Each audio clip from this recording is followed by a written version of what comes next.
Ilang araw matapos isailalim sa state of calamity ang bayan ng Bulalacos, Oriental Mindoro dahil sa epekto ng El Nino, nagsagawa ang Office of Civil Defense ng isang aerial survey kung saan eksklusibong nakasama ang News 5. Ito ang unang beses na nag-aerial inspection ng Office of Civil Defense para makita yung epekto ng matinding El Niñong pinangangambahan ngayong taon.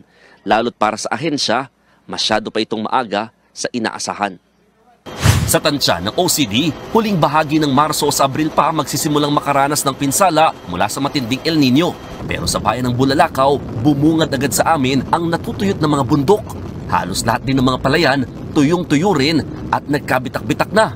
Malayo sa itsura ng mga palayan sa ibang bahagi ng probinsya. Yung mismong bayan ng Bulalakaw, nakita natin na yung mataas na bahagi ng bundok at yung sakahan, talaga naman tuyo na. Subalit, tag-init naman talaga ngayon. Yun nga lang, maaaring nagsasabay na talaga tag-init at tag-tuyot. Kapansin-pansin din na marami sa mga ilog ang natuyo na. Dahil dito, ang rekomendasyon ng OCD, magsagawa kaagad ng cloud seeding sa Bulalakaw at iba pang kalapit na bayan. Para naman sa pangmatagalang solusyon, dapat daw magtayo ng dam at dagdag na irigasyon o kanal sa mga taniman. Kaninang umaga, nagsagawa rin ng cloud seeding sa Tuguegarao City. Nagsaboy ng mga asin sa ulap ang ilang opisyal ng Department of Agriculture para magkaroon ng pag-ulan.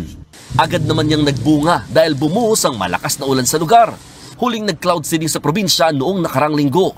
Ayon sa DA, higit 350 million pesos na ang pinsala sa agrikultura dahil sa El Nino. Halos 8,000 magsasaka naman ang apektado. Nagbabalita mula sa frontline, Mon Gualvez, News 5.